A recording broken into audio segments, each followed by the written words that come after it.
Hello friends, मैं दानिश अहमद। एक बार आपका फिर से मेरे यूट्यूब चैनल पे स्वागत है। जैसे कि आपसे हमने पिछली बार भी डिस्कस किया था कि हम लोग जो सोलर की 4 तरीके की कैटेगरी के ऊपर काम करते हैं, DC system, on grid system, of grid system और हाइब्रिड सिस्टम। डीसी सिस्टम के बारे में हमने लास्ट पिछली वीडियो में भी आपको काफ़ी डिटेल में बताया था। और मेन जो सोलर जिस सेगमेंट के ऊपर अब काम कर रहा है वो सेगमेंट आता है ऑन ग्रिड, ऑफ ग्रिड और हाइब्रिड। ऑन ग्रिड सिस्टम में आप इलेक्ट्रिसिटी सेविंग कर सकते हैं। जो आपके यहाँ एक्स्ट्रा एनर्जी जनरेट हो रही है उसको हेडिल मतलब बिजली विभाग में वापस करके। लेकिन ऑफ ग्रिड सिस्टम में ऐसा नहीं होता है। ऑफ ग्रिड सिस्टम में आप खाली अपने यहाँ सोलर एनर्जी जनरेट करते हैं, उसको यूटिलाइज करते हैं और जब लाइट आपके यहाँ चली जाती है उसके बाद आप उससे बैकअप लेते हैं।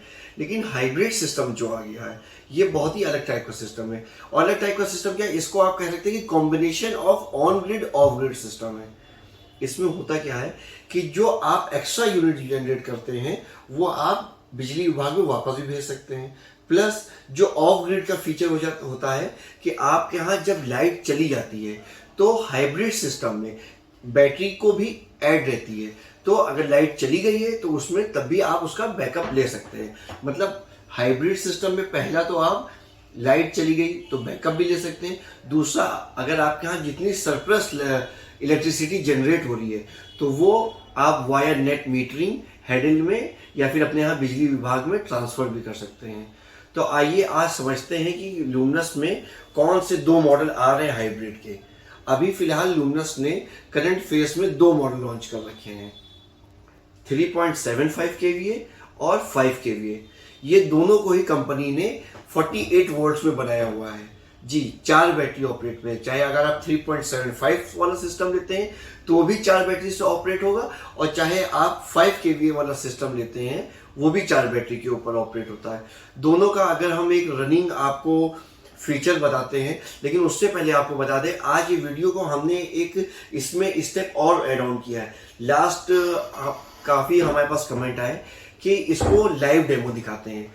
तो आज हमने जो अपना सेटअप ये बनाया हुआ है इसमें हमने लाइव पूरा आपको सेटअप दिखाएंगे, कैसे इसकी हम लोग सेटिंग चेंज करेंगे, कैसे कहाँ पे आप लोग को वायर्स ऐड ऑन करना है, कैसे आप सोलर का वायर लेके आएंगे, प्लस इसके अंदर डोंगल जो डेटा लॉगिंग डिवाइस आती है उसको भी कैसे ऐड करें।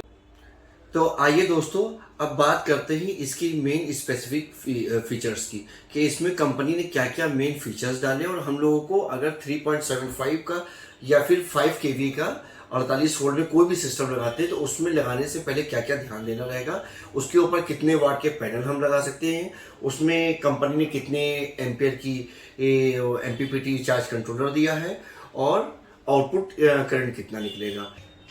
तो दोस्तों आइए अब आपको कुछ इसकी जो मेन फीचर्स हैं उसके बारे में जानकारी देते हैं। जैसे कि अभी हमने आपको बताया कि हाइब्रिड इन्वर्टर 3-in-1 होता है। ये on grid, of grid plus आपका एक्सपोर्ट भी इसमें हो सकता है। अगर आप सेविंग करना चाहते हैं तो सेव करके भी चला सकते हैं और अगर आप अपने यहाँ सरप्लस लाइट बिजली विभाग को वापस देना चाहते हैं तो उसको आप इजीली बिजली विभाग में वापस भी दे सकते हैं। प्लस अगर इसके की फीचर्स और बेनिफिट की बात करते हैं तो सबसे पहले इसका फीचर आता है export excess solar power generation and also get backup. अगर आपको इसका बैकअप चाहिए तो लाइट जाने के बाद आपके पास बैकअप भी रहेगा, प्लस जो आपने एक्सेस एनर्जी जनरेट की है वो आप बिजली विभाग में वाया ग्रिड ट्रांसफ़र भी कर सकते हैं। दूसरे फीचर की बात करते हैं कि इसमें बहुत हाई इफिशिएंसी का MPPT चार्ज कंट्रोलर लगा है। MPPT चार्ज कंट्रोलर से सबसे अच्छा फ़ायदा ये होता है कि नॉर्मल PWM जो चार्ज कंट्रोलर आता है और अगर MPPT है तो MPPT की आपकी इफिशिएंसी 30% एक्स्ट्रा होती है। दूसरा, इसके अंदर कंपनी ने इनबिल्ट जीरो एक्सपोर्ट फंक्शन भी दिया हुआ है कि मान लेते हैं कि अगर अभी आपके यहाँ फ़िलहाल के लिए नेट मीटरिंग अवेलेबल नहीं है तो तब तक के लिए इसके अंदर ऑलरेडी इनबिल्ट जीरो एक्सपोर्ट लगा हुआ है कि जितनी भी आपकी एक्स्ट्रा एनर्जी जनरेट होगी वो उसको सिस्टम के थ्रू ही बर्न कर देगा। फिर आती है एंटी आइसलैंडिंग प्रोटेक्शन। ये बहुत ही इंपॉर्टेंट फीचर होता है कि जैसे मान लिए कि अभी आपके यहाँ मोहल्ले में काम चल रहा है, आपके सोसाइटी में काम चल रहा है और ग्रिड ने, बिजली विभाग वालों ने लाइट को शट डाउन कर दिया है और आपके यहाँ सोलर लगा हुआ है, सोलर से आपकी एनर्जी एक्स्ट्रा जनरेट हुई और आपने उसको हेडिल में डाल दिया, मतलब बिजली विभाग में दिया, और ऑलरेडी वहाँ लाइन मैन काम कर रहा है, तो उसको करंट ना लगे, शॉक ना लगे, इस वजह से कंपनी ने इसके अंदर एंटी आइलैंडिंग प्रोटेक्शन दे रखा है। उससे अगर आपके यहाँ लाइट नहीं आ रही है तो जो भी आपका एक्स्ट्रा लाइट जितनी एनर्जी जनरेट हो रही है वो बिजली विभाग में वापस नहीं जाएगी जब तक आपके यहाँ लाइट ना जाए। ध्यान रखिएगा, जो एक्स्ट्रा एनर्जी जनरेट होगी आपके यहाँ वो उसी टाइम वापस जा पाएगी जब आपके यहाँ लाइट आ रही हो। आप सोचें कि आपके यहाँ लाइट नहीं आ रही है और आप सोलर बिल्कुल यूज़ नहीं कर रहे, ज़ीरो यूटिलाइजेशन है, तो उस टाइम पे आपकी एक्स्ट्रा सरप्लस लाइट बिजली विभाग में वापस नहीं जाएगी। ये लाइन मैन की प्रोटेक्शन के लिए, कि पता चले आपने यहाँ से ट्रांसफ़र कर दी लाइट और वहाँ पे हेडिल का कोई ऑफिसर या कोई बंदा वहाँ पे काम कर रहा हो, तो इसके अंदर आप मोबाइल ऐप क्लाउड मॉनिटरिंग भी है कि आप जब भी चाहें तो अपने इस हाइब्रिड इन्वर्टर को अपने मोबाइल से कनेक्ट कर सकते हैं। उससे आपको पूरा फीचर्स पता चलता रहेगा कि आप अपने यहाँ कितना एनर्जी जनरेट कर रहे हैं या आपने अभी तक कितनी एनर्जी सेविंग की है। ठीक है, अब आते हैं आज इसका मेन जो मोड्स होते हैं, किन किन मोड के ऊपर काम करते हैं ये, लेकिन ये ध्यान रखिएगा, इस वीडियो को आखिर तक ज़रूर देखिए क्योंकि इसके अंदर अभी हम आपको मैनुअली इसकी सेटिंग चेंज करके भी दिखाएंगे। जो मतलब मोस्टली लोग मुझे कमेंट करके पूछते हैं कि सर इसमें आप कैसे इसकी सेटिंग चेंज करेंगे। तो आइए इसमें बात करते हैं हम लोग कि ये कौन से 3 मोड के ऊपर काम करता है। मोस्टली इसके वर्किंग जो होती है वो 3 मोड के ऊपर होती है, सोलर बैटरी ग्रिड या सोलर ग्रिड बैटरी या grid feed mode. Solar battery grid में मतलब सबसे पहली प्रायोरिटी सोलर की रहेगी, फिर बैटरी के ऊपर जाएगा और जब बैटरी डाउन हो जाएगी तो फिर वो लाइट के ऊपर जाएगा। दूसरी मोड के ऊपर वो सोलर के ऊपर काम करेगा या फिर सोलर जब नहीं रहेगा तो वो ग्रिड के ऊपर चला जाएगा, लेकिन वो आपकी बैटरी को बचाए रखेगा। लास्ट में वो बैटरी के ऊपर स्विच करेगा। अब आती है बात आपके ग्रिड फीड मोड की, जो हाइब्रिड की सबसे अच्छी टेक्नोलॉजी है। इस मोड में क्या होता है, अगर आपने ग्रिड फीड मोड ऑन कर दिया है इसका, तो जितनी भी आपकी एनर्जी एक्स्ट्रा जनरेट हो रही है तो वो एनर्जी आपकी बिजली विभाग में वापस चली जाएगी। इसको अभी कैसे करना है अभी हम आगे आपको सेटिंग में करके भी दिखाएंगे। तो दोस्तों आइए अब आप लोग बात करते हैं कि इसमें ये किस किस मोड के ऊपर काम करता है। कि मान लेते हैं कि हमारे यहाँ लाइट आ रही है और सोलर पैनल भी मौजूद है, सोलर एनर्जी जनरेट हो रही है और बैटरी की हमारी फुल चार्ज कंडीशन में हमारा रनिंग लोड जो है 2 किलोवाट का है और जो हम लोग सोलर एनर्जी जनरेट कर रहे हैं 2 किलोवाट की पूरी। तो इस केस में हमारी मेन लाइन कनेक्टेड रहेगी, लेकिन जो हमारा जो पूरा सिस्टम चलेगा वो सोलर के ऊपर ही चलेगा। दूसरे केस में अगर हमारे यहाँ लाइट आ रही है, सोलर पैनल भी है और बैटरी हमारी फुल चार्ज कंडीशन में और रनिंग लोड मेरा 2.5 किलोवाट का है और सोलर एनर्जी 2 किलोवाट की जनरेट हो रही, तो ऐसे कंडीशन में जो हम लोग एक्स्ट्रा 500 वाट चलाएंगे वो हम लोग लाइट से ले लेंगे। अब तीसरी कंडीशन की बात करते हैं कि हम लोग के यहाँ 2 किलोवाट का रनिंग लोड है और जो एनर्जी जनरेट हो रही है वो 3 किलोवाट की। ऐसे टाइम पे जो 1 किलोवाट हम लोग एक्स्ट्रा एनर्जी जनरेट कर रहे हैं वो हम लोग बिजली विभाग में फीड कर देंगे, हमारे यहाँ से एक्सपोर्ट हो जाएगी लाइट बिजली विभाग में। अभी हम लोग के यहाँ पे लाइट आ रही है, बैटरी सोलर पैनल भी है लेकिन बैटरी डाउन हो गई है और रनिंग लोड 2 किलोवाट का है और जो सोलर एनर्जी जनरेट हो रही है वो 1.5 किलोवाट, मतलब 500 वाट एक कम हम लोग की जनरेट हो रही है। तो उस टाइम पे लोड हमारा शिफ्ट कर जाएगा ग्रिड के ऊपर और सोलर जो होगा वो बैटरी को चार्ज करेगा।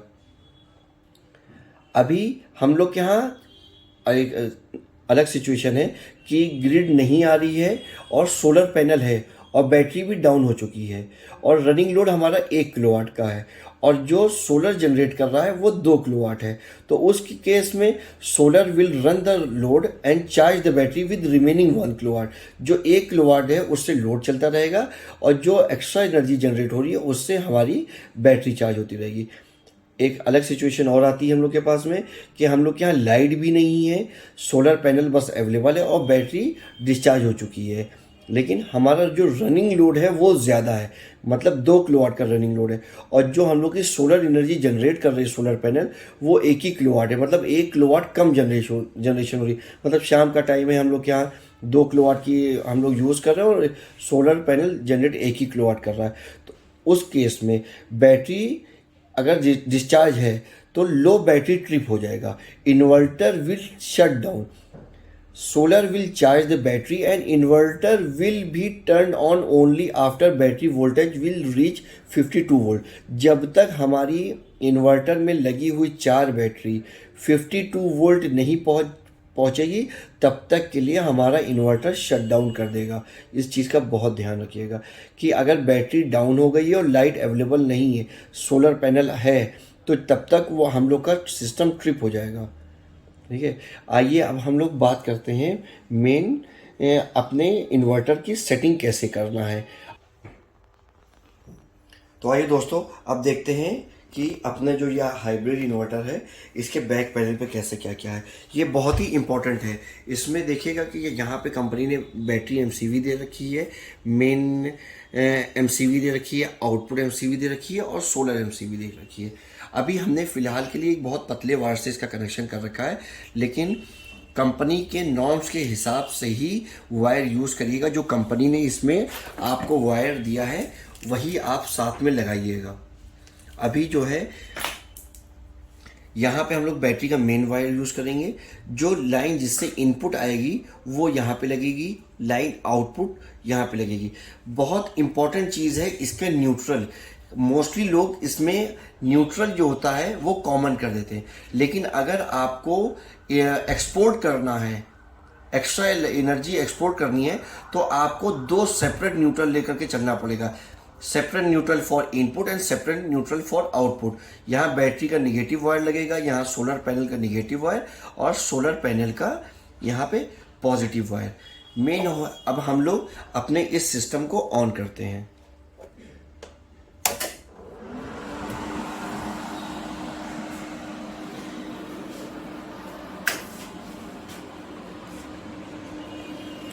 अब आप जैसे देख सकते हैं, जब हम लोगों ने इसको ऑन किया है तो इसके फर्स्ट सिस्टम ऑन हो गया। अभी आप लोग देख रहे हैं कि इसमें लाइट नहीं आ रही है और फ्रंट पैनल पे सिर्फ बैटरी मोड पे ऑन किया हुआ है।